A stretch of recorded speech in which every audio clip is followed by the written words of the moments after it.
Most people think stress comes from what happens to them, but a large part of daily stress comes from something far closer: what we say, how we say it, and when we say it without awareness. Arguments that escalate out of nowhere, relationships that slowly rot without a clear reason, a single sentence that ruins the mood of an entire day. In modern life, we speak more than any generation before us. Emails, messages, meetings, comments, voice notes. Yet we rarely pause to ask a simple question: is the way I speak adding peace or adding pressure? Long before productivity books and communication coaches existed, Buddhist teachings treated speech as a powerful force, not because words are magical, but because they shape the mind, relationships, and inner stability. Today, we will look at 3 ways of speaking to avoid, not to sound wiser, but to suffer less.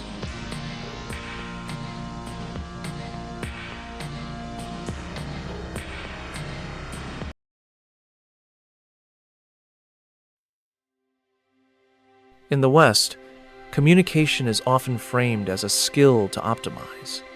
Speak confidently, speak persuasively, speak faster. But modern psychology shows a different picture beneath the surface. People report high levels of stress from misunderstandings at work. Couples describe emotional distance caused by small, repeated verbal wounds. Online spaces amplify anger, sarcasm, and reactive speech. None of this comes from a lack of intelligence. It comes from unexamined habits of speech. Buddhist wisdom approaches this problem from the inside out. It asks not, "How do I sound?" but, "What state of mind am I feeding when I speak?"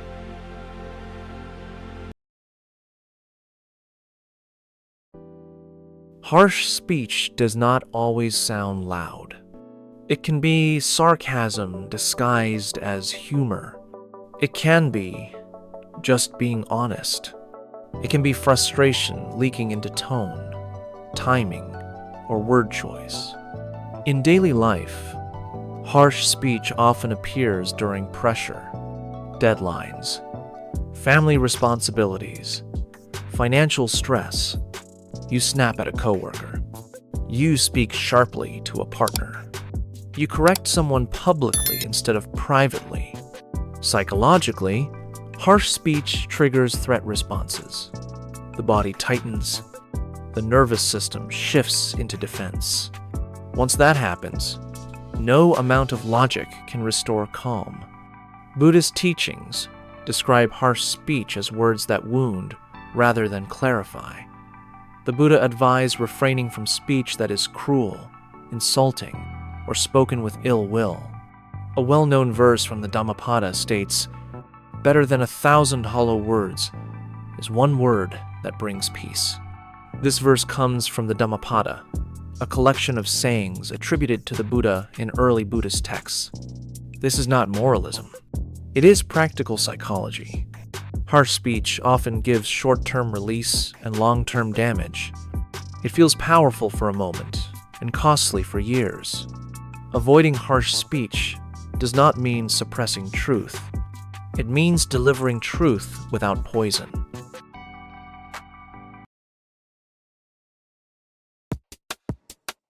Divisive speech is subtle. It often pretends to be concern. I am just telling you what they said. I do not want drama, but I think you deserve to know. In reality, divisive speech plants seeds of distrust. In workplaces, it fragments teams.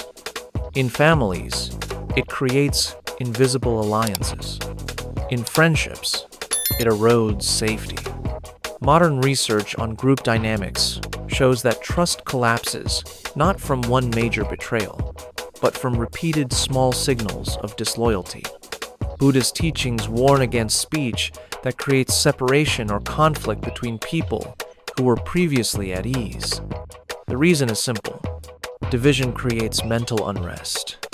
When we repeat words that pit people against each other, We also train our own mind to scan for threats. The result is chronic tension. This kind of speech is especially common in digital spaces. Screens reduce empathy. Distance reduces accountability. But the stress does not disappear when the screen turns off. Avoiding divisive speech means refusing to be a messenger of resentment. It means choosing silence over spreading emotional contagion.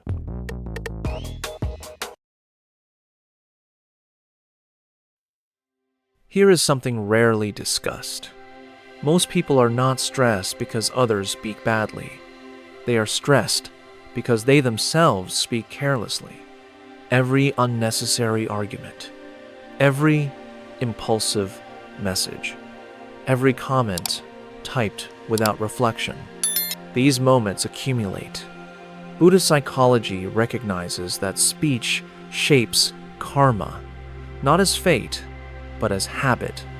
What you say conditions how you think conditions how you feel. If your speech is chaotic, your mind follows. This is why communication is not a soft skill in Buddhist thought. It is a mental discipline.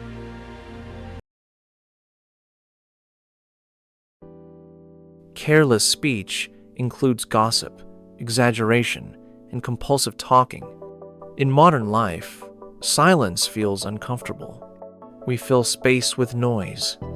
We talk to avoid awkwardness. We comment to feel relevant. We react to feel alive. But constant verbal output fragments attention. Psychologists link excessive verbal stimulation to cognitive fatigue. The mind never settles. Emotional regulation weakens. Buddhist teachings describe idle chatter as speech that lacks purpose or mindfulness. Not because conversation is wrong, but because aimless speech scatters energy. There is a short teaching attributed to the Buddha that appears in various early discourses. Speak only the speech that neither torments yourself nor harms others. This principle is timeless. Before speaking, ask, is it true?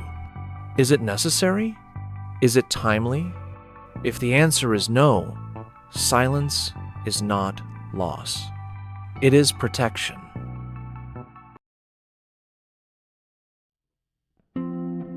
These teachings were not meant for monks alone. They were instructions for ordinary people navigating relationships, work, and conflict.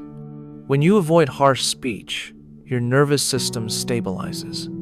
When you avoid divisive speech, trust deepens. When you avoid careless speech, clarity returns. The result is not moral superiority. It is reduced stress. Modern productivity culture focuses on output. Buddhist wisdom focuses on input. What you allow to pass through your mouth determines what passes through your mind.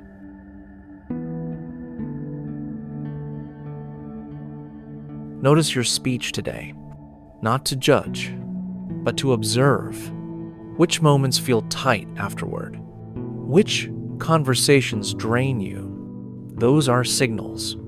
Change does not start with speaking better. It starts with speaking less and listening more. If this message resonated, stay with this channel.